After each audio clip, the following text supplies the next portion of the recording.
Hello guys, welcome. So ప్రపంచంలో ఏం జరుగుతుంది బాస్? సో సడన్గా అర్త్క్వేక్స్, సునామీ అలర్ట్స్ విపరీతంగా మామూలుగా రావట్లేదు. లాస్ట్ వీక్ చూసుకుంటే almost one and half week before చూసుకుంటే ఫిలిప్పీన్స్ 7.8తో అర్త్క్వేక్ ఫుల్గా వచ్చేసింది అండ్ సునామీ అలర్ట్ మొదలైంది. తర్వాత ఫ్లడ్స్ కొన్ని లొకేషన్స్లో అయితే ఫ్లడ్స్తో ముంచేసాయి. కొన్ని ఏరియాస్ అయితే కనుక కంప్లీట్గా వైప్అవుట్ చేసేస్తున్నాయి. ఇప్పుడు మళ్ళీ వెనిన్జులా వచ్చేసి 7.1 to 7.5 మ్యాగ్నిట్యూడ్ ఎర్త్క్వేక్ కొట్టడం, దాని తర్వాత సునామీ ఎఫెక్ట్ ఇవ్వడము. సో మోస్ట్లీ ఈ ఇయర్ అన్నీ ఇలానే జరుగుతున్నాయి. చూడాలి. Last time I think last week అనుకుంటాను, నాకు తెలిసి ఫిలిప్పీన్స్లోనే ఈ అగ్నిపర్వతం కూడా ఒకటి పేలడం జరిగింది. So something is happening the world.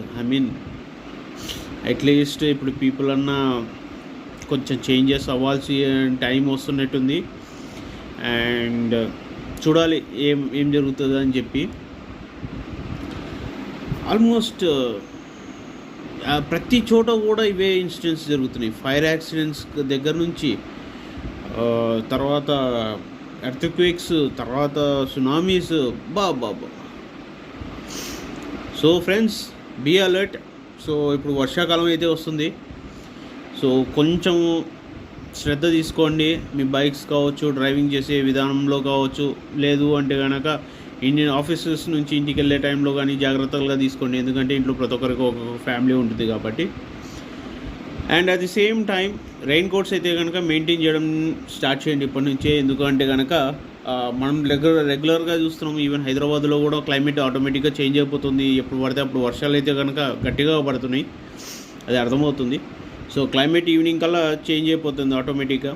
So maintain rain coats and at the same time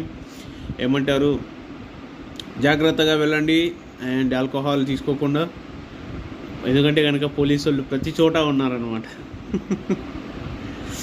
so guys, anyways, be safe and stay home. లేదు అంటే కనుక జాగ్రత్తగా హెల్త్ చూసుకోండి అండ్ డ్రైవింగ్ చేసేటప్పుడు జాగ్రత్తగా ఉండండి. ఎప్పుడు ఏ సెకండ్లో ఏం జరుగుతుందో కూడా ఏది ఊహించలేకపోతున్నారు కంప్లీట్గా. సెకండ్స్లలో అన్నీ మారిపోతున్నాయి. సెకండ్స్లలో చేంజెస్, డిజాస్టర్సే వచ్చేస్తున్నాయి.